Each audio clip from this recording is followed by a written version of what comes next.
Assalamualaikum warahmatullahi wabarakatuh. Perkenalkan, saya Aska Aziza Rahma dari Sistem Informasi Fakultas Teknik Universitas Mula Warman.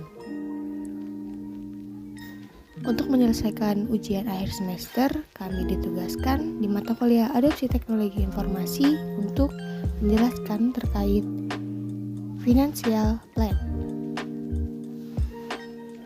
Pertama-tama, apa itu Financial Plan?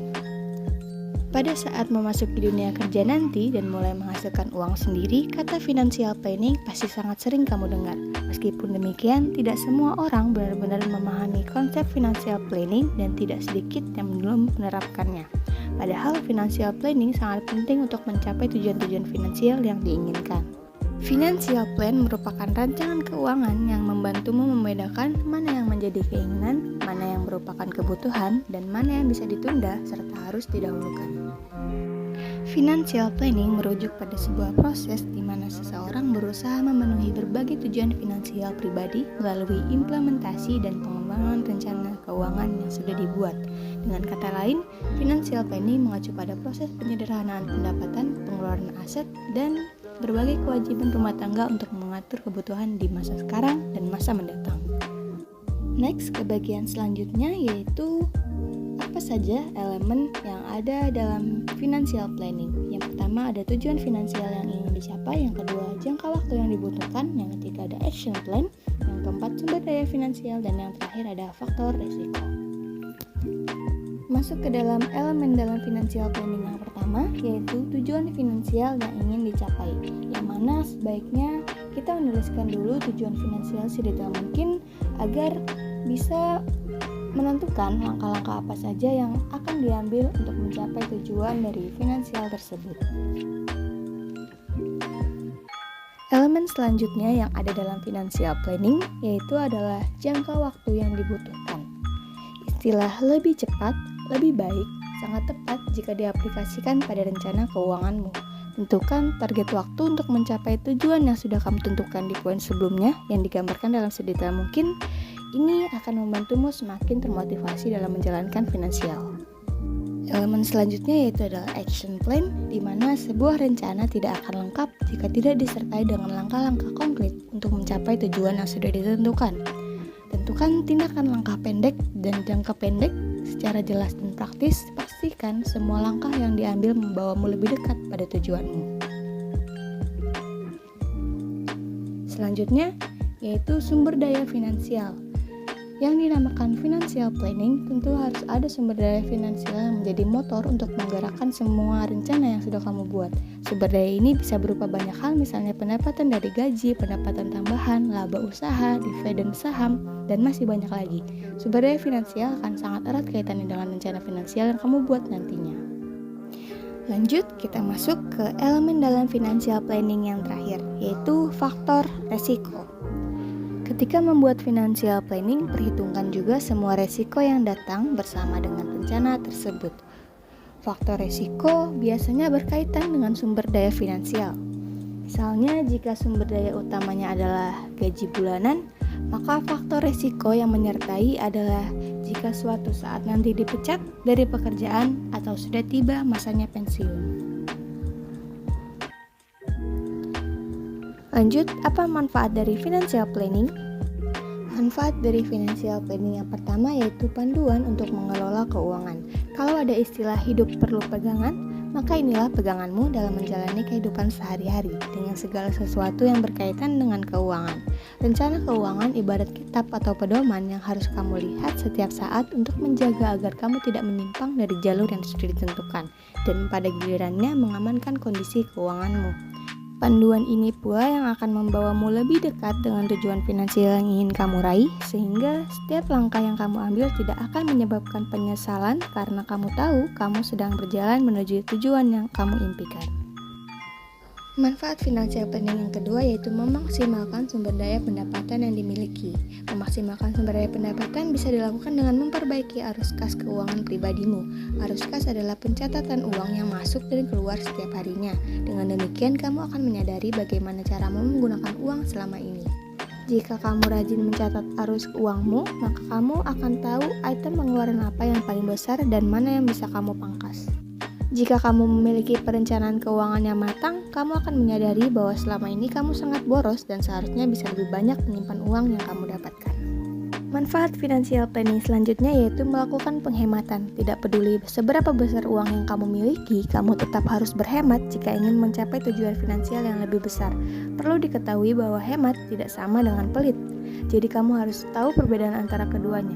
Berhemat artinya tahu kebutuhan mana yang harus didahulukan dan mana yang bisa ditunda, tahu mana yang merupakan keinginan dan mana yang merupakan kebutuhan, serta mana yang harus diprioritaskan dan mana yang bisa dipangkas. Manfaat dari financial planning yang selanjutnya yaitu adalah memulai investasi dan memiliki pendapatan pasif. Kebebasan finansial merupakan tujuan akhir yang ingin dicapai oleh setiap individu. Pendapatan pasif sendiri bisa diperoleh melalui investasi. Artinya kamu bukan bekerja untuk uang, tapi uanglah yang bekerja untuk kamu. Keinginan untuk berinvestasi akan bisa kamu capai jika kamu punya rencana finansial yang matang. Ada banyak jenis investasi yang bisa kamu pilih dan kamu sesuaikan dengan kebutuhan tujuan finansial serta kondisi keuangan pribadimu. Manfaat dari financial planning selanjutnya yaitu mengurangi kecemasan akan masa mendatang. Tanpa adanya pekerjaan, maka tidak ada sumber daya pendapatan. Namun selama kamu memiliki rencana finansial yang matang, kamu tidak perlu khawatir karena selama kamu tidak bekerja, kamu masih bisa membiayai hidup dengan uang yang sudah kamu simpan untuk kondisi darurat selama ini. Kita masuk ke langkah-langkah untuk membuat financial plan. Yang pertama yaitu ada identifikasi tujuan finansialmu, lalu kumpulkan data finansialmu, berikutnya susun langkah jangka pendek, jangka menengah, dan jangka panjang, lalu wujudkan rencana yang sudah disusun, dan terakhir bersiaplah untuk perubahan. Langsung saja kita masuk ke yang pertama yaitu identifikasi tujuan finansialmu. Tujuan finansial yang ingin kamu capai akan sangat mempengaruhi pembuatan rencana keuanganmu. Ini erat kaitannya dengan tindakan-tindakan yang akan kamu ambil untuk mencapai tujuan tersebut. Maka dari itu, putuskan dulu apa tujuanmu, ingin membeli rumah, mengumpulkan dana investasi, dan masih banyak lagi. Langkah selanjutnya yaitu susun langkah jangka pendek, jangka menengah, dan jangka panjang. Mustahil dapat meraih semua tujuan finansial dalam waktu yang bersamaan, tergantung seberapa besar tujuan yang ingin kamu raih. Waktu yang dibutuhkan pun berbeda-beda. Oleh karena itu, susun rencana yang rinci tentang langkah finansial jangka pendek, jangka menengah, dan juga jangka panjang untuk diserahkan dalam financial planning. Selanjutnya, wujudkan rencana yang sudah disusun. Setelah menyusun semua tujuan finansial dan rencana untuk mencapainya, maka tugas yang tersisa kini adalah memastikan bahwa kamu dapat mewujudkan semua rencana tersebut. Penting untuk menetapkan tujuan yang realistis agar kamu juga lebih mudah untuk membuat rencananya. Selanjutnya yaitu bersiaplah untuk perubahan. Perencanaan finansial adalah suatu yang dinamis dan akan selalu berubah sesuai kondisi dan tahap kehidupan yang kamu jalani. Persiapkan diri untuk menghadapi segala perubahan-perubahan yang akan datang kapan saja.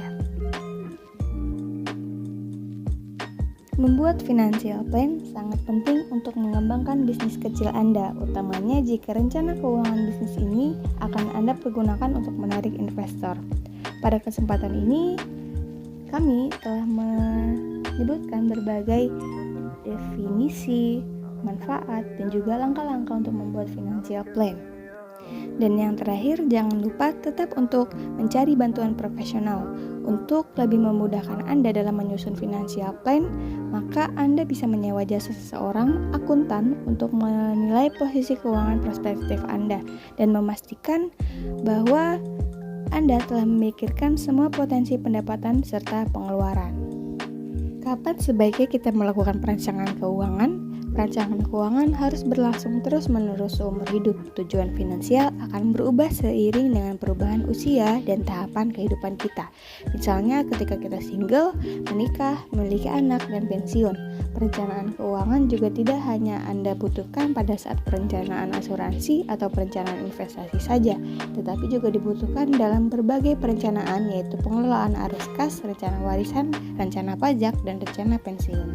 Dan yang terakhir, jika Anda melakukan perencanaan keuangan yang matang dengan membuat rencana yang terkoordinasi dan dapat memaksimalkan berbagai instrumen finansial, maka hal itu dapat memberikan keterangan bagi Anda pribadi, serta mendekatkan Anda dengan tujuan keuangan yang telah dibuat. Jika ditelusuri, perencanaan keuangan bukanlah hal yang sulit, siapapun dapat melakukannya, yang diperlukan hanya sebuah pengetahuan dan kedisiplinan.